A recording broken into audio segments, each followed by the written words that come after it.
I'll be right back. What's going on, guys? This is the Pokey Tea Time podcast, where we serve you up a cup of the hottest takes on what's going on in the Pokemon community. We have a really, really great episode for you guys tonight. It is myself, it is Gary, King Pokemon, and Yizzy Pokemon tonight. It's going to be a great time tonight. Yizzy, go ahead and introduce yourself in, and then we'll have Gary introduce himself in once he's back. Yo, what's up? My name's Yizzy Pokemon. I create Pokemon content, try to provide value, and join me in my journey. I recently started doing vlog-type style content, which we'll do one for Pokey Tea Time upcoming soon. But we just got back from Save the World. And I don't know about you, man, but I'm, exhausted, man. I'm absolutely dead. Oh yeah, I'm absolutely tired. I am tired. I actually went to the gym tonight, so I was going to go to I wasn't gonna go, but I realized that where we're actually going to Collecticon Friday, I was like, I have to get my workout days in just because this weekend's gonna go by quick. For those guys who are asking right now, Yizzy's not at a new setup. He's just in a different location right now. He is streaming through his phone in Houston with good old Claire's Lair there and Matt. So Claire's Lair will be making a appearance, as well as the cat. The cat will make an appearance as well. We got King Gary Pokemon. He is back. So everyone knows who King Gary Pokemon is. A lot of people like to think that your fame or a lot of the credibility that you have today comes from you showing up just on Pawn Stars. But a lot of people, what they don't understand is that you've had a hand in this hobby with Birdman before Pokemon really came to America itself. Yeah, first off, let me say thank you guys so much for letting me on here. I watch you guys all the time, and I keep seeing everybody but me. And I'm really grateful that you asked me to come on. Yeah, we're happy that you finally made it here. Yeah, and also sorry for being a little bit delayed. At Autism Instruct, my wife, she told me to change my shirt, so I put on one. This is a Project Focus shirt. Yeah, one of our autism charities. Yeah, which is one of the autism charities that you guys helped support this last weekend. That's awesome. I thought that was appropriate to wear that. That's so awesome. Right. I started 1998, actually. Pre-English release. When I was part of the team that brought the Japanese promos over from Japan and got PSA to grade them. It was right in the area of, now I don't remember, but somewhere around 15,000 cards or something. Wow. And then we sold them on the Home Shopping Network, and so it was a bit of a business project, of course, back then. But I had just heard so much about Pokemon in those first 3 years in Japan that I thought, well, I have never heard this kind of buzz internationally for any of these games. Right. Everything was very localized, kind of like Magic. It kind of started in the Western United States, spread a little bit, finally got into Central, finally got back east, and it was a very slow-moving thing. Pokemon, it was all over the world before it was ever in English. Right. Yeah, you're right. In 1998, I actually started and played a part, like you said, with Eddie Brenneschultz, Birdman, who has been, we could not count the number of hours him and I have spent on the phone talking about Pokemon. Yeah, it's kind of like sorry to cut you off real fast. Like the way the conversation, I remember you talking about having countless amount of hours with Birdman, and it almost reminds me of the countless hours that I spent talking to Yizzy almost every single day. It's very, very similar. It's crazy how Pokemon can bring each other all together. But I really wanted to talk about that specifically because everyone just has this sort of misconception about the level and the role that you play within the Pokemon community. A lot of people just automatically assume that, hey, this is the guy that showed up on a TV show and that's why he has the following he has today, or that's where a lot of the credibility comes from. No, it comes from the fact that that you yourself has had you've played this role since the hobby even became a thing. A lot of people don't understand that Gary is part of the reason why we have the word shadowless on labels at PSA. And that took you, what, 3 years just to get on those labels?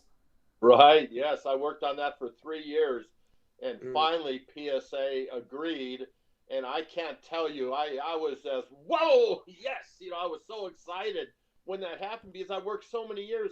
I thought, wait a second, this is between, if the base unlimited is so popular with PSA back then, why wouldn't the shadowless be, even more so? And, absolutely. And so I was just so happy when they finally agreed. I got on the phone, I called all my shadowless friends, and I told them, you're not going to believe this. This is so cool. And I was just so excited and grateful at the time to Joe Orlando at PSA, who has been very much an ally of Pokemon, throughout all these years. A little slow, but with that big company and the parent company, Collectors Universe, sometimes the wheels move slowly. Yeah, I mean, a lot of people like to say you're only really in this for the money, and a lot of people like to stigmatize the association with money in any sort of, well, Pokemon specifically, in a very negative light. But a lot of people don't have this understanding that money has always been part of every collectibles, whether it's cars, whether it's Pokemon cards, whether it's sports cards. It's just very, very new for a lot of people to really experience this sort of behavior in Pokemon, because Pokemon really wasn't worth a whole lot until, the past 4 years. And so for anyone to really say that you're really only about the money doesn't really, that's only the tip of the iceberg, right? They don't understand what went into this that's been happening for well over a decade now, 15 plus years. Like, Pokemon cards weren't worth that much for 10 years. If someone was in it for the money, then someone wouldn't be this passionate like you are and this involved like you are. So it just ashames me to see a lot of that, right? And I know a lot of people here who are probably watching this or will watch this personally believe that there really isn't anything good about what Gary does. And I think if you just focus on one mistake, because all humans, like, there is no human that is perfect, right? We all make mistakes. I think it's important to just focus on the good. And I'm not saying no human being is infallible as well. I think everyone should be held accountable for everything. But I think we should all be forgiving, right? I don't think people who are scamming people or people who are committing fraud or theft should be given second chances by any means whatsoever. But I do really believe that, a lot of the good deeds that people do shouldn't also be forgotten as well. So I just wanted to quickly say that before we get down into a lot of the details and a lot of the things that we're discussing this evening. Yeah, well, that's that's a very, very good point, because I kind of after hearing what happened to Michael Anderson a few days ago, Ando from Unlisted Leaf, I got so pissed off about that. Yeah. Here's a guy that has worked on our hobby with a smiling face and tons of hours of work, and on one thing, suddenly everybody wants to get after him and cancel him. I mean, in my opinion, he deserves not even be questioned about it. One mistake doesn't erase 7 years of amazing work by this young man. I mean, he is such a, I mean, I don't know if you guys have been with him in person. I have. I mean, he's just a terrific young man. And yet to see this happen to him really, really upset me. And so that's why I go along with what you say. What I like to say is, we should never be judged by our worst day. I made a post today that said that 50 years ago, I was in a porno movie. Right now, I know that's going to end up hitting the, Actually, I'm kind of proud of it. No, not really. But I mean, if I got, everybody has done something, right? Everybody in their life, and I don't want to be judged by any one thing. Also, remember, guys, Twan actually figured out. I've done over 350 interviews. Sometimes you're gonna, say the wrong thing. Sometimes you're gonna misspeak. Sometimes your viewpoints are going to change. Sometimes situations are going to change. Like I say, well, I've never been in Thailand, and then the next year I say, well, back when I was in Thailand, but it was because I went to Thailand after the first time I said that, and so you don't have context, and so you piece those things together, and you can really make somebody look bad. But I think, like you guys know, it didn't affect me. It didn't bother me at all. It didn't stop me. And I am just so sad about Michael, having to, wanting to quit YouTube. And I mean, I support him 100%, and I don't need no apology, from him for anything. Right. I mean, like, the way I look at it is, a lot of content creators, even people who have been holding on to Pokemon for so many years, like, you have to understand that, Pokemon wasn't really worth a whole lot until like the past 4 years. It wasn't worth a whole lot, let's say, even like the past 5 years. So like, you have people who have been involved in this space who have been giving and giving and giving and giving. What's wrong with taking one, like, just benefiting off of the hobby once, right? Like, I think like a lot of content creators really aspire to sort of make this their living, and I think I should have made that caveat that I'm not saying he did anything wrong. I don't know the situation, but I do know that if any of us makes a mistake, it doesn't you don't deserve, when you've worked so hard and cared so much about something, to be canceled. That's all a new thing. All my years, that was never a thing. And that's why I'm not careful about what I say. Like I talk about, the movies, and I talk, about crazy stuff, and I really, because, but then again, it's a little bit different with me, guys. I like to say I'm bulletproof, because I'm not doing this to make a living. I'm not doing this to pay my next bill. And yet a lot of guys are, and they need to be careful. And I'm just so sorry about that. I mean, I know there's been, horrible things done and said, like to Scott, Scott Pratt, horrible, stuff. And to some of these girls, that's why I always, anytime one of the girls in our community asks for an interview, I don't care if they have one follower, I do it. And that's because they just get buried, with these, I don't know what you call them, what you want to call them, maybe just idiots or whatever you want. But I mean, that's why I try to support them so much. And like you noticed over this last weekend, you notice how many of the girls were there at our event. And that's because they were grateful that somebody would actually stand up for them. And that's because I don't have to worry. If I stand up for them and something bad happens, so what? Yeah. People, Speaking of which, might have a problem. Speaking of which, our platform, we like to do pretty much the same thing. We like to use our platform to support other women in the hobby. We've had Don Diego here. She's here in the chat right now. We've had her on the podcast a couple of times. We've had Sinpai on the podcast once. We've had Super Duper Danny on the podcast as well. And I think she'll be on it here soon again this weekend, potentially. And then in the future, we just confirmed that we have Pokey Chloe that's coming onto the podcast as well. We don't know when, because we're still trying to figure out what time would work best, because she's in Britain, of course. She's in the UK. Yes, and then that'll be fun. Yeah, and then obviously, like, having to, when we're working with different content creators, or if we're on a call with you, we have to work out different schedules. So, like, it's different. So we have to figure that out. But yeah, I think a lot of the people that you've worked with do see all the good that you do. I think, kind of segueing into our actual topic, Pokemon Saves the World, a lot of people had a lot of negative things to say about that. And I think, what people see it for what it is, and they focus on that negative aspect, and that's all they're going to get out of it, right? If you wake up and social media does this great thing where it's what you feed into the most is what they show you. So like, if you're the type of person that feeds into negative things, then that's all you're going to see. It's sort of like the news, right? The news is only going to show you negative things because that's what keeps you glued to the TV.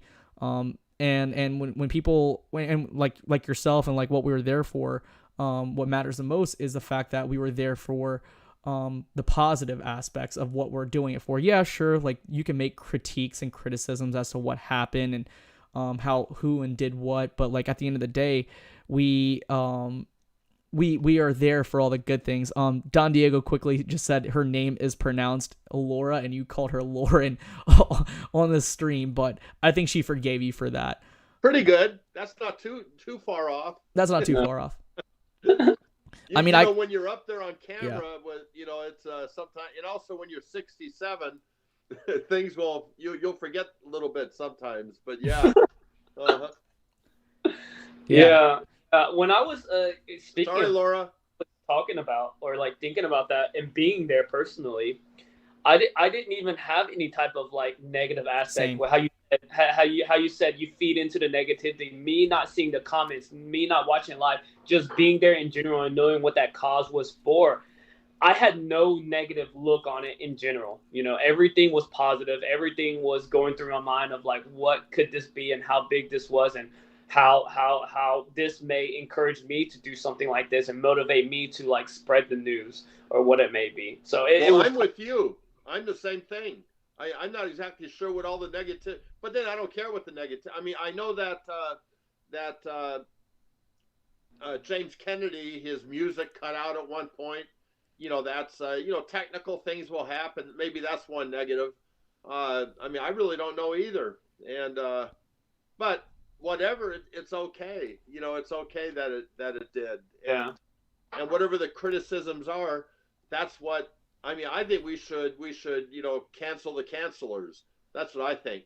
I tell all my community, and can I tell you guys the truth about something? I mean, about everything, but about this specifically. Yeah, I have probably blocked about 2,000, 3,000, 4,000 people from my Instagram.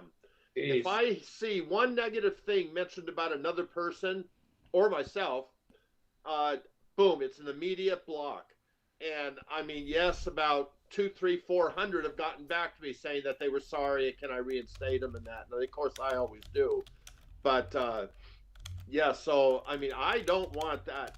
I don't want that negativity and because what good does that do the hobby? What is that going to progress the hobby by Absolutely. jumping over Scott Pratt or jumping all over Unlisted Leaf or jumping all over Real Breaking Nate? I mean, is that going to help anything? So, like, this is my personal opinion, and I would love to hear both your opinions on this. Mm-hmm. I personally believe that criticism is okay. I think if you're calling out criticism, if you're questioning certain things, I think it's okay. Do I believe in canceling? No. I think a conversation needs to take place where it's like, hey, I don't necessarily agree with how you did this, or that I don't think, or you can like, let's say you didn't like the live, right?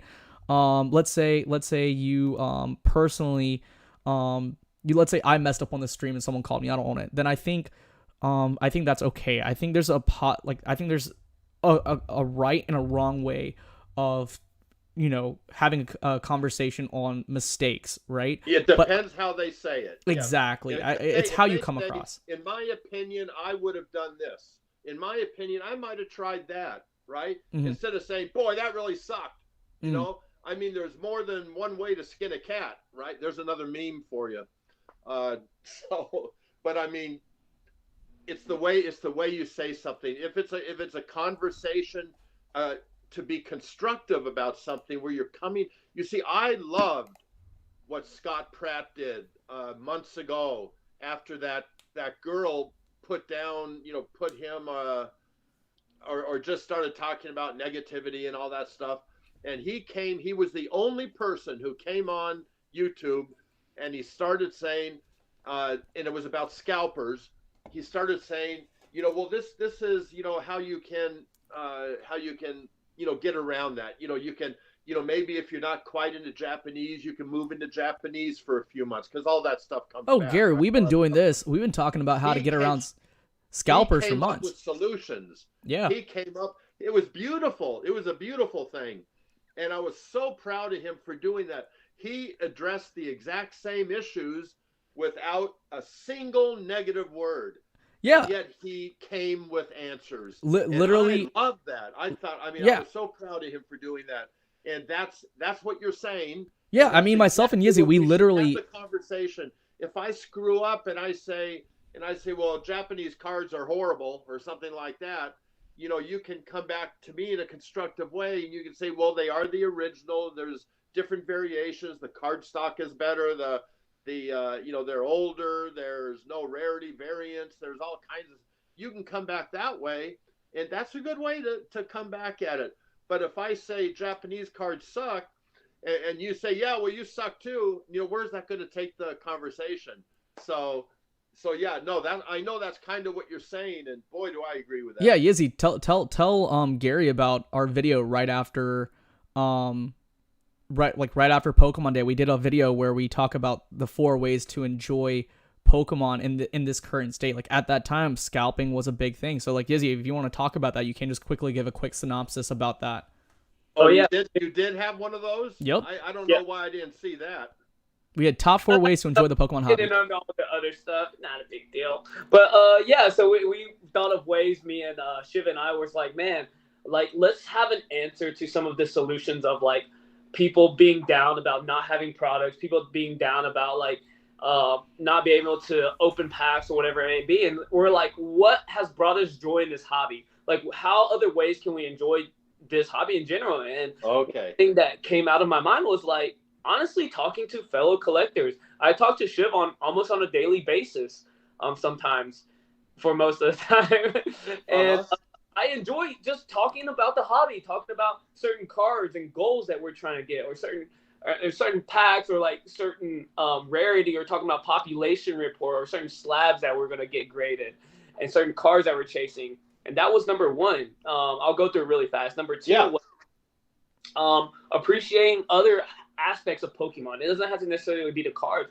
We grew up watching the show itself, and so we would talk about the show itself or watching the show. Another thing was the TCG itself, what the cards were meant for, to play. And we're like, you can play online, you can play with the cards, you can go to TCG Player and purchase these cards for really, really cheap, and based off certain decks, or go to your local card shops when they run tourneys. So it was just, we were brainstorming ideas other than just cracking packs. There's so many more ways to enjoy the hobby. So we went in depth and made a video about that. Oh, Yeah. I'm Yeah. so glad to hear that because that is what constructive talk is about. And I mean another big thing. First, you find solutions and you communicate and you try to attack it from that angle. Yeah. And that way you don't hurt anybody. Why in the world is anybody trying to hurt anybody else? I mean, like I've had my share too, and I mean, I admit it's probably a 1 in 100, but still, I've had my share too, and I mean, I know of one for sure, and I mean, why try to do that to anybody? Why try to hurt them? And what do you think they do it for?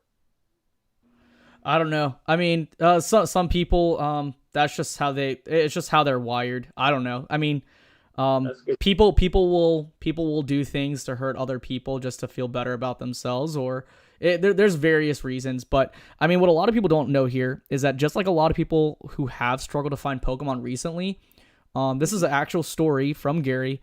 Back when Pokemon first came out, to buy Pokemon cards for his sons, he would have to drive out of state just to buy Pokemon cards for them.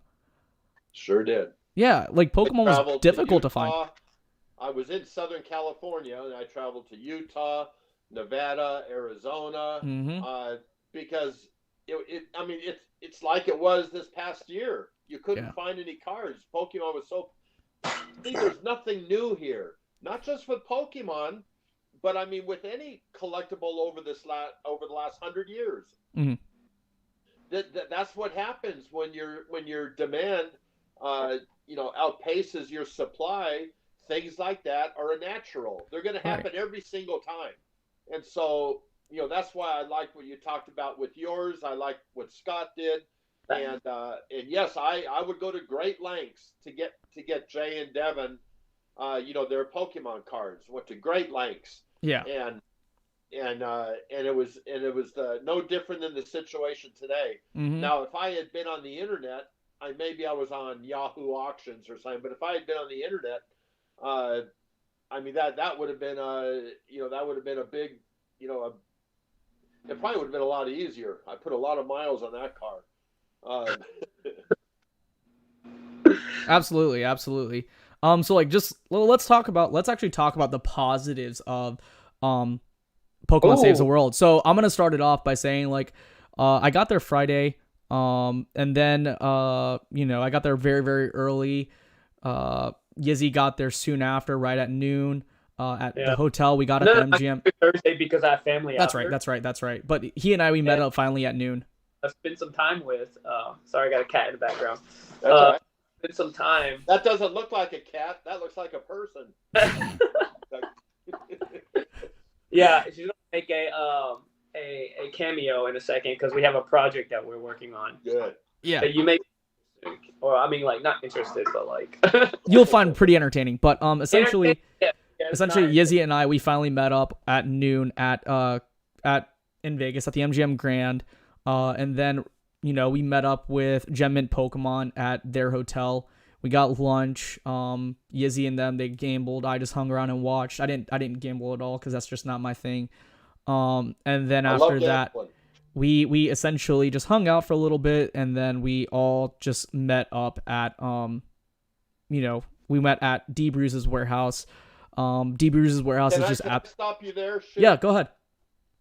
I want to say a little bit what happened before that. Okay, yeah, sure. Before you came to the warehouse, I've been in contact with everybody for a long time. Trying to get this organized and that for the Saturday event. Right. And then I found out that there was going to be a big party at one of the casinos.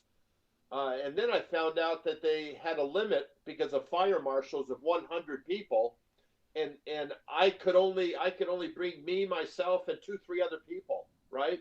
Mm-hmm. And so this was just a week before that Friday. And so I kept getting messages from you guys, saying, well, let's get together, let's do, but like 70, 80 of them, right? There was no way to do that. And then I thought, well, wait, I was with D Bruce, we were just messing around with shirts. And I said, you know what? Could we hold a party here in his warehouse, which is beautiful, right? And he said, absolutely. And I said, because everybody wants to come and get together. Saturday's going to be a whole different ball game. Yeah. I said, can all of the Pokemon people leave the business people to what they're doing at they were at the Virgin Hotel in the Shag Room.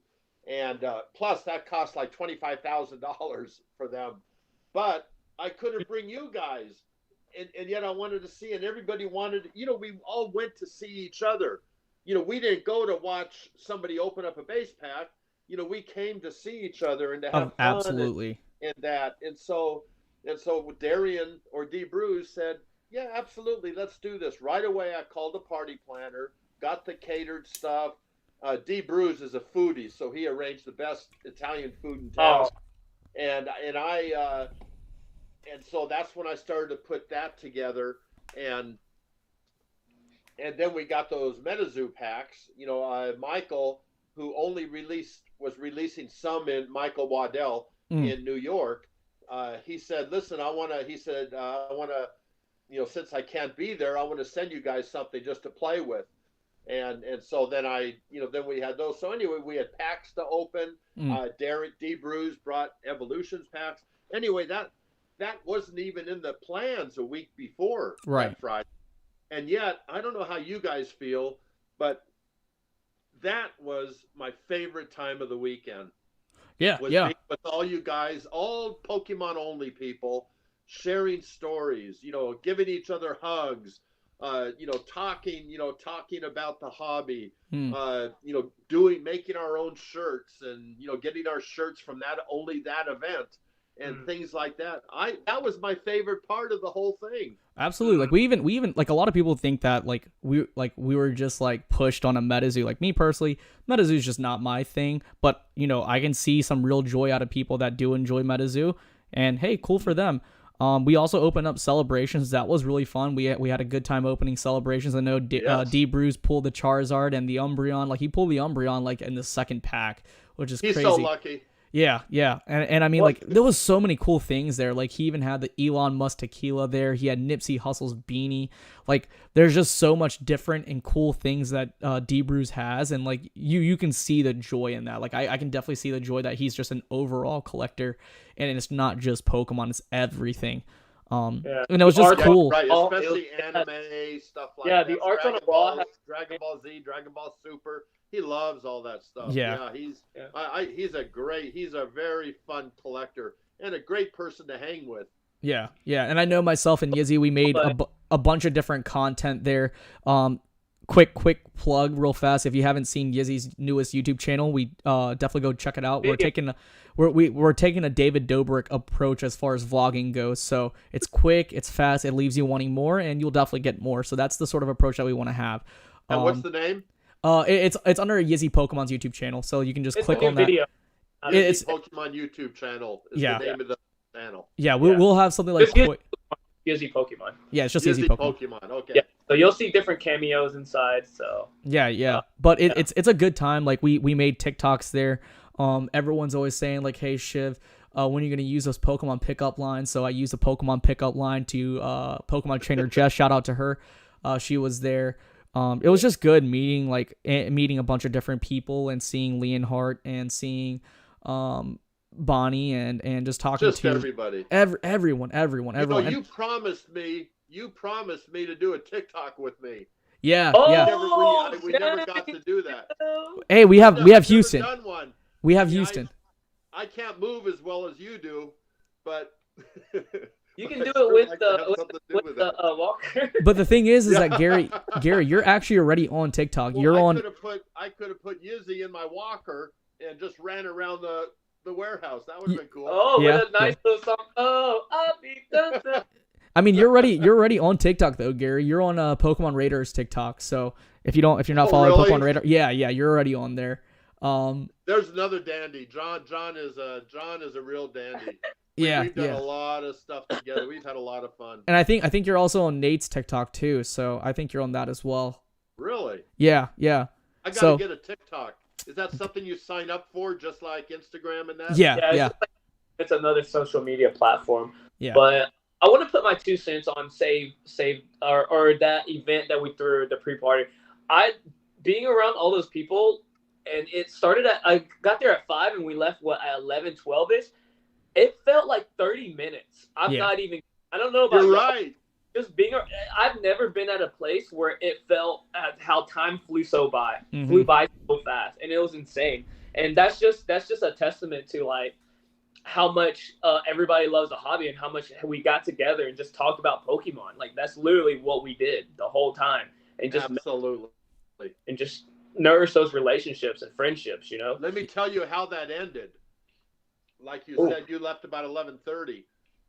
Well, I said from the like my wife Twan, she had to take off because she had to go get the little girl. Mm-hmm. I told her, I said I'm going to be the last one here, so I can say goodbye to everybody. And so about 12:15 or 12:20, Darian and Rebecca, his girl, and me were the only ones left there, and so they wanted to lock up. So I went outside. Then I realized I didn't have my keys. And I was tired. I was beat from the whole day, especially when something's over. That's when you crash, right? Yeah. You're kind of pumped up during the thing, but then you crash, and oh man, I couldn't find my keys. It turned out Jay, my son, my oldest son, who's 30, it turned out he went home with my keys, and so now oh no. I just wanted to get home. I just wanted to go home. And so I had to get him to come back. So it was another half hour to get him back. And by the time I got home, I couldn't even get back to the car to get anything. I just went inside, went right in the bedroom and crashed. You'll understand when you guys are my age, it really does get harder. It really does. And if you guys ever want to trade ages, I'll do that for a while. Okay, yeah. We'll have to think on that. Yeah.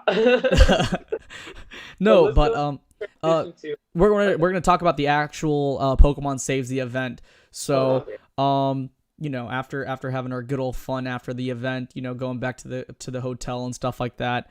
I crashed at 2:00 in the morning. Yizzy decides to come up and knock on my door to go back to bed at 4:40 in the morning. So you can imagine how pissed I was. Yeah, the day wasn't over. We went back to it wasn't over. Like Yizzy I don't was. want to say what we did, but like it was I heard a lot of stories about after the party. Yeah. A lot of party stuff. So then, next morning, I'm up at like 9:00, and me and Yizzy, we had to check out because we only decided to stay there for the night, and then we were gonna leave, super duper early Sunday morning, so like in the AM. So we check out. Me and Yizzy, we get our stuff packed up. We go straight to we get our bags checked in, and then we go straight to the gym. Like, people were so impressed that we were still able to get a lift in. Like, I got so many like responses. Like, Mr. Fuji was like, "Man, you did all that last night, and then you guys were still able to lift." And we're like, "Yeah, we did. We managed to do it." We did like one exercise. Are you kidding me? We did like one or two. I'm over there putting in work. I put in like 6 exercises. Bro, I did 4 exercises. I did inclines up to 70s, bro, and I was just hungover. Unbelievable. Like I was doing inclines at 70s. Walking to the gym. Yeah, like Yizzy tries to clown me, but he was struggling doing the bicep curls at 20. I was watching him to make sure his form was good. It was bad. It was so bad. It's not even funny. This guy's like, "Man, I'm gonna curl the 20s because Shiv's curling the 25s." Like, and he was just messing up. It was funny. So then, almost immediately after that, we went straight to the event, to the venue itself, and we were blown away. Like, I was blown away before I even saw it because we saw Robo Skills. Shout out to Robo Skills. He put up a story of the venue, and I was like, "Holy crap, this is the venue!" Like, I saw pictures of the place before, and I was like, "Oh, this is gonna be pretty interesting." But no, this blew me away. Like, the decorations and everything just blew me away. And then, like, what a lot of people don't really see is the overall vibe that it had. Like, it had a really great vibe. Like, the entertainment section, like it felt like it was like a mini concert. And yeah, James Kennedy's the real deal. Yeah, James Kennedy's a great friend of mine. I've known James Kennedy for about a year now. I've been doing PSA submissions for him. I have his personal phone number. Like, I hit him up all the time. Just very, very great guy. He's on the show called Vanderpump Rules. If you enjoy that show, definitely watch it. Absolutely. I always call him the most handsome man I've ever seen. He's a very handsome dude. He is. I'll definitely let him know that we talked about it on the podcast. I'll text him after this. Oh, he knows. I've told him, and I've embarrassed him in front of other people before. So yeah. And I mean, how I feel. It was just seeing him and just being able to get together for like the first time ever. He even brought the cards that I helped him grade, which was even better. I got to meet his little brother. It was just an awesome time. We did a pack battle too. It's on my story on IGTV, but it'll be on YouTube soon enough. But I think Jay need to help you with your pickup lines, man, because that it's kind of weak, Shiv. You know what I'm saying? It's a little weak. Those pickup lines were cringe on purpose. Like, I told Danny. I think you need to get some advice from James Kennedy if you are that close. You know what I'm saying? No. Right. Basically, everyone loved that video because it was that response from Jess is exactly what I was expecting, and I told her like what we're doing, just to set it up, and then Danny recorded it, so it was all planned. Even Yizzy's conversation itself was planned. It's like, hey, let's have an actual like conversation so it doesn't look awkward or anything. And even the face he made, and even Ryan Honda's face, the faces that he made, that was all quote unquote scripted. So those guys are so cute, huh? Yeah. It just worked out. Yizzy's the cutest. Not really. He is. But yeah, he might be James Kennedy. Yeah. So basically, like, that entire event was just absolutely amazing. Like, we had Laura. Like, I had to introduce Laura to, aka Don Diego Trading. I had to introduce her to James because like she had no idea that I was that close to James Kennedy to begin with. And I was like as soon as we got there, I was like, hey. As soon as I saw her, I was like, hey, I need you to meet someone. She's like, who? I said, James Kennedy. She started shaking. I'm like, no, just come here. And then I had the same sort of reaction meeting Steve for the first time. I gave him a Digimon, a vintage Digimon blister pack. That's worth about $500 or so, just for free. I just gave it to him. I was just happy about doing that because like I've been listening to him since I was in middle school, so I thought that was the coolest thing ever. We didn't get film. That would have been cool. Yeah, we should have got more film out of that. But the entire event, like, what a lot of people don't know is the food. The food was the best. It was like the food fit the vibe. It came in like every hour. New food. Like, I'm talking about like tacos at first, then donuts in the evening. Like, well, it fit the setting, the time. Like, afternoon food was there, and then night food was there, and then like when it was hot, they had like a beer freeze, and so it just fit the theme very well in the time of the day. Catering was on point. I ate absolutely nothing. I did not get a single drink besides water. But let me tell you this: I was at the venue I was at the venue 2 times for food tasting. Just to test the food they were going to make. Not that I'm a Gordon Ramsay or anything, but just to see if I thought it was good. And so I did taste the food a week or 2 in advance, and I think that was one of the highlights. Now Super Duper Danny, she did get a little panning of the food. Yeah, her and I, we made sure we tried everything. Like myself, her, Super Duper Danny, yes, like everyone did. All the Pokemon people that were there, absolutely amazing. There was probably like 30, 40 Pokemon people, and then the rest of the people that you guys all saw were all like media people as well as like finance-based people that were definitely interested in seeing like how Pokemon is actually saving the world, like the role Pokemon has had in the finance space. Like these people, they might not be entirely excited as to what's going on, but they're definitely curious. So like if you some were both. Yeah, some were both. Andre like Graham Stephan. Yeah. I mean, I'm at their houses all the time because of Pokemon. Absolutely. Not because of business stuff, because I'm not smart enough to understand that kind of stuff. But to do Pokemon with them is they're big time Pokemon enthusiasts. Yeah. And just like Logan Paul was, before, they don't everybody in your age groups had some connection to Pokemon. 100%. That's what people don't realize. Yep. And I agree with that. Yeah. I mean, a lot of people don't really realize that, and I think it was just a cool setting. Like, I think, like, for those of us that were there, we were just having fun, like, meeting new people and talking to a lot of whole people. I tried my best to, like, try and, like, talk to some of, like, the finance people as well as, some of the media people that were there. I met a couple of people from News Street, I think that's what they're called. Yes. And, I mean, that was pretty cool, meeting them and having a conversation with them, what they do.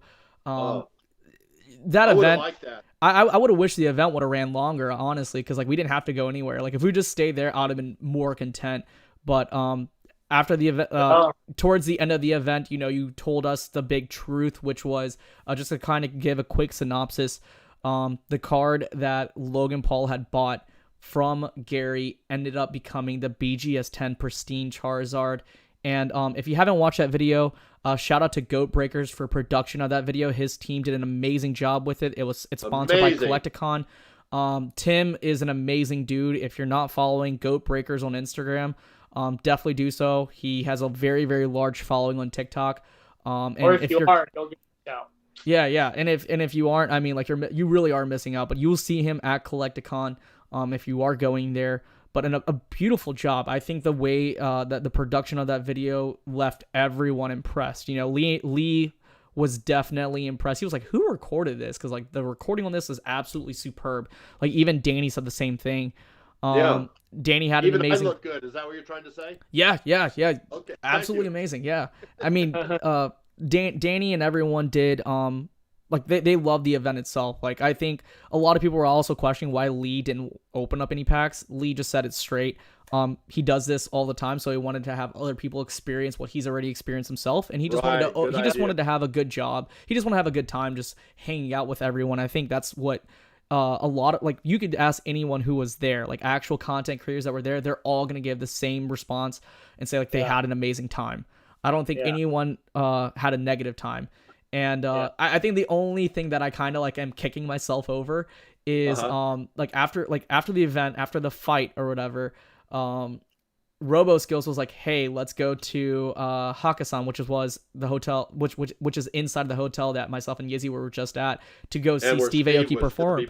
And we could have been backstage as well, because pretty much all the Pokemon people would have been able to get in, no problems, no questions asked, because we're Pokemon people, like they would have had us in.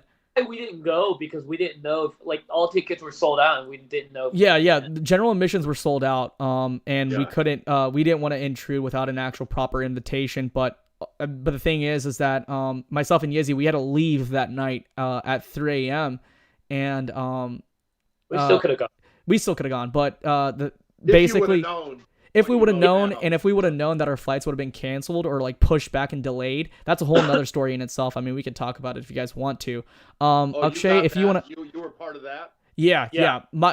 So like, what's different than Yizzy is that like Yizzy went by Southwest, so like his entire airline's just crapped out on him. Mine was to leave Sunday, and I stayed up until today. Yeah. That's how bad it was. How bad it was. I was just chilling in a hotel room doing nothing like for the past 2-3 days. Yeah. Oh, God. And then for me, mine's a little bbit different. So I got to the airport at 3:00. Shout out to Jesse Peng and his wife. They dropped me off at 3:00 in the morning. They didn't have to, and essentially, with that in mind, like they dropped me off at 3:00. My flight was at 6. I was like, hey, you guys don't have to drop me off an hour early than what I intend to, because I like to try to be in the airport, but 2 hours before my actual flight, just in case anything happens. I get there. Are they the greatest, CJ and Jesse? Yeah. Most humble people I've ever met. Most humble people I've ever met. Like absolutely kind. Speaking of which, they because of where we didn't go to Hakkasan or anything of the sort, we were in Pokey Jew's room, and we actually opened up 4 Skyridge heavy packs, like back to back to back. I watched that video. Yeah, first pack it was an Umbreon. Second pack I believe was a Macargo, right? Oh yeah, the first pack was an Umbreon, right? Yeah, that was a huge hit. But it was just a great. It was great. It was great. But see, yeah, so what? Sometimes you miss something. You close the door, that opens a window. Sometimes it works out for the best. Yeah, absolutely. Like we had a great time nonetheless. Like the fact that we're with each other, that's what matters the most. And so, fast forward to me at the airport. I actually get on my plane at 6:00, and an hour into my flight, the pilot decides to bring the plane back around. So I'm knocked out the entire time. I wake up like at 8:00, and I'm like straight up tripping. I don't know like if I was already in Charlotte or what. Like I have no idea. And I'm like, am I in Charlotte or what? Nope. Turns out we're back at the airport, and it's because like 1/3 of the power supply ended up failing, and they can't fly federally across the country with that kind of issue apparently. And so I ended up getting back at the airport. First notification I got through my phone was that in 15 minutes they were going to let us know what's going to happen, and if the flight ended up canceling altogether, then my next flight wouldn't happen until Tuesday. So I was really, really hoping on this flight to actually happen. So I get a notification at 11 saying it's pushed back to then. Then almost an hour later, I get 2 notifications going from like 2:30 to 3:00. And then finally, the last notification happened around 2:00 saying that it's delayed at 8 p.m. So I waited till 8. And like the thing is that you had to confirm your flight. So like for the flight, it gave a window between 8 p.m. and 3 a.m. And I'm like, oh my God, I hope I don't have to wait till 3 a.m. just to fly back home, because I have to come back home and help my family run a business, because I run a family business.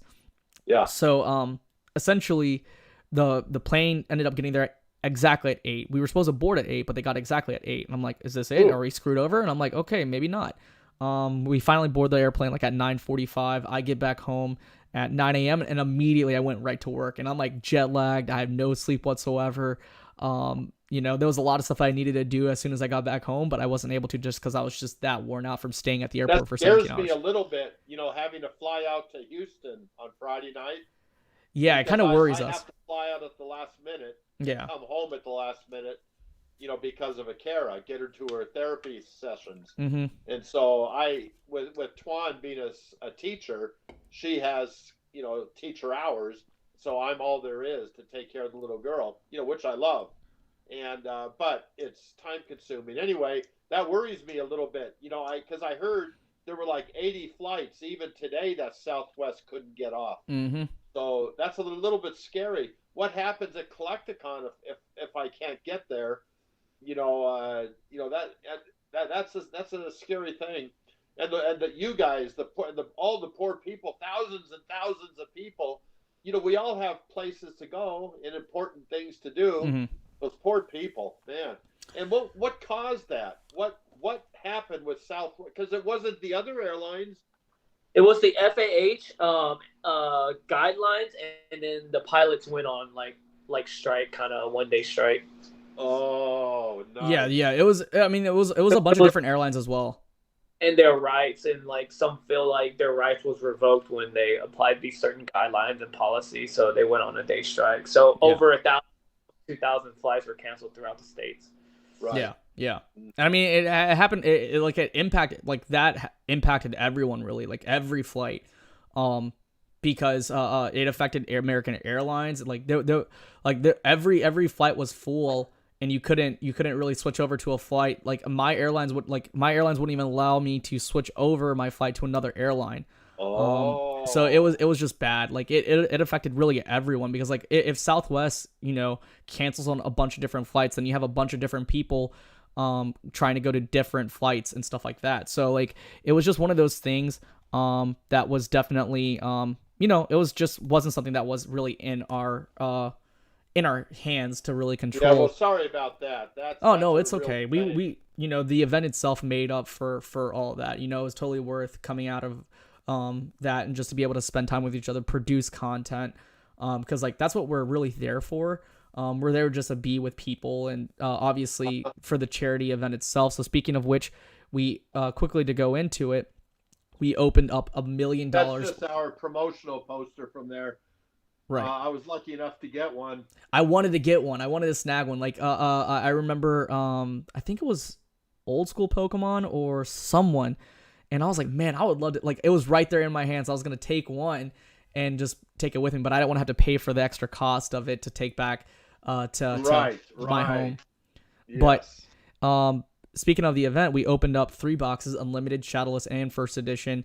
For those guys who are questioning the handling of the cards, you guys have to understand that we were on a fixed time schedule as far as opening. 3 to 7 might sound like a lot of time, but when it comes to opening 4 boxes back to back to back to back, you have to move quickly.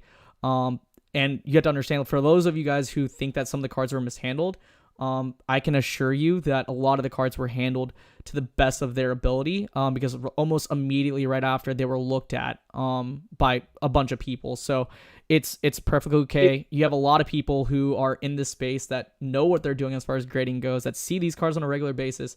I wouldn't put any too emphasis on that, but it's kind of like, you have to understand, like, even Rev takes a lot of time just to get through 2 boxes. So I think this... Pokemon Revolution, PokeRev, he made a terrific reaction video to just the Logan Paul thing. And so I recommend, people are welcome to go over to PokeRev and watch just his reaction to the Logan Paul. It's only a short 15-minute or less, video, but he did a great job. He did, and plus I think he already has like 150,000 views just overnight. He got, or in 2 days. And so that's a good place to go see it.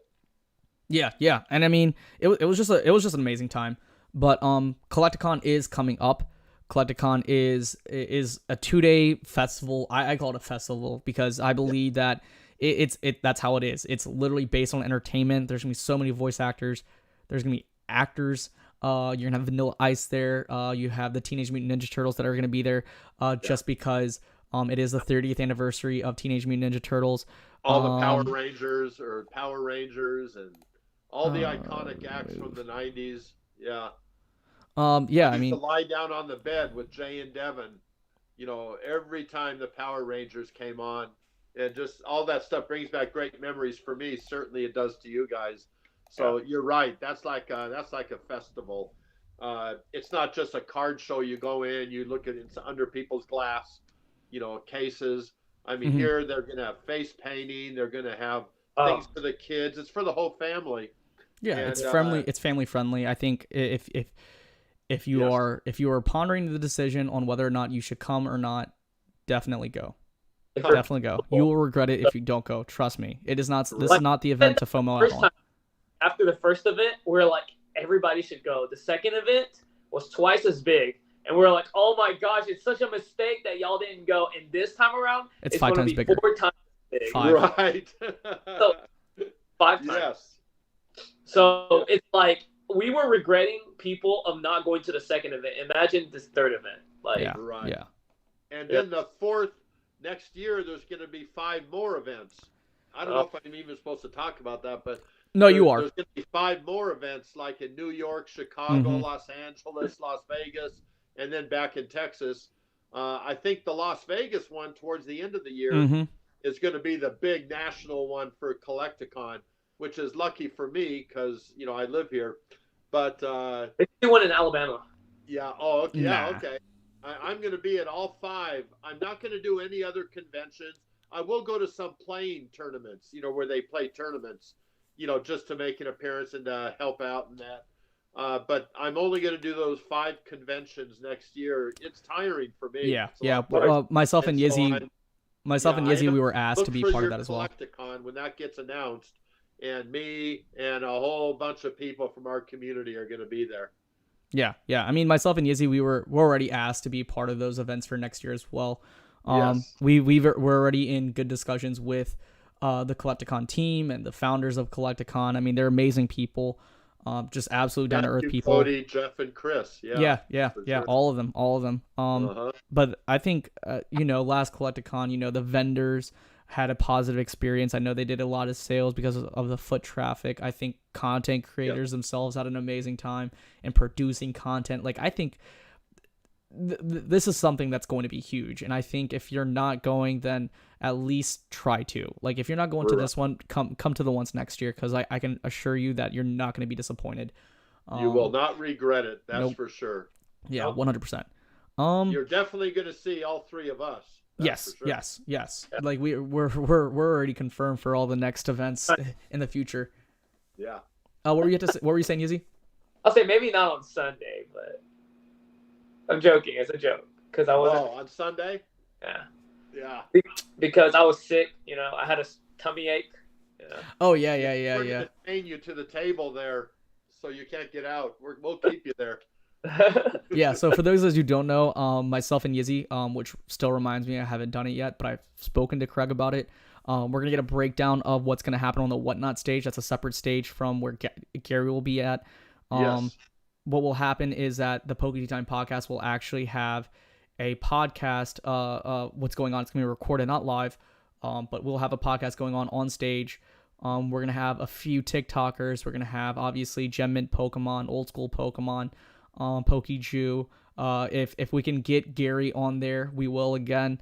I'm there. Yeah, because we spoke to Twan. We spoke to Twan. I have to get a break sometimes. So Yeah. I'll head over there. Yeah, and you can just relax. You can just hang out with us and just kind of talk shop about what you like going on and what's going on. And so, Absolutely. yeah, Yizzy will have. We officially confirmed today that Yizzy is having a table to buy out collections. So that's what he'll be doing. I won't be at the table that much. I'll just be doing my own thing and producing content and just meeting as much people as possible. Yeah, well, you guys came all the way out here to see me at great expense. And so I can certainly go see you there. Oh yeah, of course. I mean, we appreciate all that you do. But we're gonna kind of close out this podcast because it's been an hour now. Really? Yes, and it's gone by so fast. If you guys have any particular questions, I know a lot of people don't necessarily agree with what we have to say. Please ask those questions in a more constructive manner. Because that's what we're here for. We're here to provide as much value to our audience as possible. If you have any other particular questions, please ask them as well. After that, we're going to go ahead and close it out. Our cameo? Oh, yes. And while you guys are writing out that question, here soon, I think in the month of, as soon as this event is over with, because I know we've been trying to get this done and out pretty fast, but we've just been busy with events and stuff like that. So I think it's going to roll out by November. But Yizzy has created this idea called the Pokey Bachelorette. It's his twist on entertainment in the Pokemon community. We see a whole lot of pack openings. We see a whole lot of PSA openings. This is something different, and I think this is very, very great. What's going to happen is that Yizzy is going to have a featured guest, and it's going to switch every single time. First, it's going to be girl, then it's going to be guy. So it's going to be Bachelorette, then Bachelor, and then it's going to switch off and on and off and on. So Yizzy kind of discussed that real fast, and then introduce our guest, our first Bachelorette. Okay, so how's it going to happen is that we're going to have one Bachelorette, and we're going to have 7 people, just kind of this FaceTime call, but it's going to be live with 7 competing against each other. Round, we're going to eliminate one person, and at the end, the guy that matched up with the girl are the Pokey Tubular Bachelorette, and so it's kind of like the Bachelorette, but it's going to be all through the internet, and it's going to have influencers in the Pokemon community. I may bring in some people that aren't influencers. I rather it be influencers just because I don't want anybody doing Creepy necessarily stuff. Yeah. That is so cool. I love Yeah. that. But our first I get on. right? What? It's Don't tell. you can make I it. don't have my blue hair. Oh yeah. Don't tell. Here, come here. Don't tell my wife. Come here. Say. Here, look who came here to say hello. Hello. Oh. Hi. Yeah, we do have the same haircut. Y'all had the same haircut. Yeah. Aww. But yeah, this is all for fun. We're not trying to like hook anybody up. We're not trying to match make anybody. This is just kind of a different twist on the Pokemon community that we can provide entertainment for people, and yeah, and it's oh, I love that idea. yeah. I think that's terrific. Yeah. It should be really well, and I'm helping Yizzy out in terms of like ideas and production with it. So when it comes to Yizzy's channel or my channel or with the Pokey Time podcast channel, you get all of it.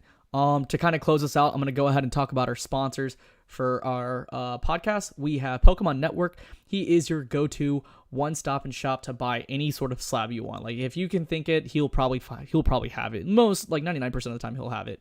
Yes. Then we have TCG Stadium, which is a online card shop based in Nashville, Tennessee. Right now, they're in preparations of building up their brick and mortar. So that's a work in progress right now. Jimmy Sonny's a great guy, and they have great products, whether it's Pokemon, Yu-Gi-Oh, and just those two. Then after that, you have Prodigy Games, which is a local card shop at Florida, and they are absolutely fantastic. Will does an amazing job with his business. Absolute huge Magic the Gathering fan, but they have tons and tons of different TCGs and CCGs that you can literally name. You can use discount code NotShivs discount NOTSHIVS discount at their online website, and you can just use that to get whatever you want. That's cool. Just an FYI, Pokemon Network will be at Collecticon as well as Prodigy Games at Collecticon. They will bring everything, so definitely come by there. I know myself, I'll be there. I'll be handing out a lot of these. I just got a shipment of these Grade Saver Pros from Grade Saver Pro. These are the pull tab penny sleeves that actually has a pull tab attached to the penny sleeve. Patent pending. So I will be giving these out to a bunch of people in their booths at the event. So should be a great time. And that's and I'll be there. I'll be there to take pictures with everybody and sign autographs. With me, everything is always free. So I'm looking forward to doing that too. So absolutely. I'm gonna answer one quick question. And that's Pancake Analytics. They're asking, what is your personal preference, modern Pokemon or smaller up and coming TCGs, and why? Or is modern Pokemon low risk, low reward? What are your thoughts? Well, I love MetaZoo. So I mean, I got involved in MetaZoo when the Kickstarter came out, and no one had ever even heard of it. I'd never heard of it before. But I thought, what an amazing idea, because I've always been a historical buff and a bit of a science fiction buff, and that kind of touched both bases. And so I think, I mean, I just absolutely love MetaZoo, and so I'm not really, the other games that are out right now, I really don't know a lot about them. But I'll tell you this, I know the work that these people put into it, and those are dreams for those people like Akora and all those. You know, those are dreams those young people have, and they work hard, and I totally wish them tons of success with it. I can only do so much, and, you know, maybe I've helped a bit with MetaZoo, you know, just because I love the concept. But I wish them all great luck. So, for sure. So I think I think TCG is healthy, and I think they're going to coexist. You know, I think that you know, with modern Pokemon, that's all safe. You know, that's going to be safe. You know, maybe forever. Just to kind of touch on that a little bit, just real fast. I think what you said is pretty important. So, like you saying that modern Pokemon as well as MetaZoo can coexist, I think that's perfectly fine. I think you also said it, I can't remember where you said it, but you said that, and you can correct me if I'm wrong, but you said there will never ever be something that comes close to Pokemon, but that doesn't necessarily mean that And you can't one measure can't. anything against Pokemon. Right. That doesn't There's necessarily never mean been that one can anything be like existing. There will never be anything else like it. It's numero uno, and just because another franchise doesn't reach those heights doesn't make them a failure. Correct. You know, you can't compare anything to Pokemon. I think like that. you know, even though I don't collect MetaZoo, and that's my own personal preference, I think you have to for fun. Yeah, I mean maybe. I mean I collect Digimon. I don't expect people to collect Digimon. Right. I think you know, at the end of the day, if it's what you love, if that's what you're going after, go ahead, do whatever you want, you know. I think it's okay to have opinions on whatever you want. I just think that let's be pretty civil about it. I think we can, you know, remove that level of toxicity out, because I've been taking a sort of different approach these past few months. As far as how I engage and interact with things, and honestly, I've been peaceful. I've been having a great time as far as the card community goes. Yeah, you can't do everything. Yeah, you know, you can't get into everything. There's, you know, unless you're retired like me, but you really can't get into everything. Even and just then, because something doesn't strike your fancy doesn't mean it's not a terrific thing, you know, for other people to do. Of course. I love people to get those. Some of those I've never even heard of. I want them. They can all coexist. Yeah. And I think we're going to go ahead and wrap it up on that. I appreciate you taking your time out of your day and Akara's day to actually join us on the actual podcast and just have a great time. I think a lot of people here got a lot of insight as to what happened, because a lot of people essentially make assumptions and not having a full, clear story as to what the event was. And I think it comes down to due diligence. I think it's important to ask as many people possible as to what's going on, not necessarily focus on the negative aspects. I think that a lot of people are always searching for something negative nowadays. And if they want to, go ahead, but I think there's a better way of expressing that. So yeah, well, I wanna thank you guys for being such a big part of it too. Oh yeah, thank you. I appreciate it. You basically came in under blind faith. You know, you had faith in me that I would do something that at least would be, you know, fun and interesting. And you didn't have to do that. You know, it cost you a lot of money to come on out there, and it cost you a lot of time away from other things. But and that's along with everybody. We actually had 65 Pokemon influencers there. And so, I mean, I'm grateful to all of them, you know, just putting a little bit of trust in me that we would actually come up with something, you know, that we would all have fun with. And I'm so happy we came up with the party idea, because not only was that the greatest fun for me, but we're going to have videos coming out. You know, I had a professional guy there who took a lot of video. That's all going to be put together by the same guy who did the Logan video. And so we're all going to be able to relive it. Tim is a great guy. I can't wait for that. Yeah. And so, but thank you guys. Thank you.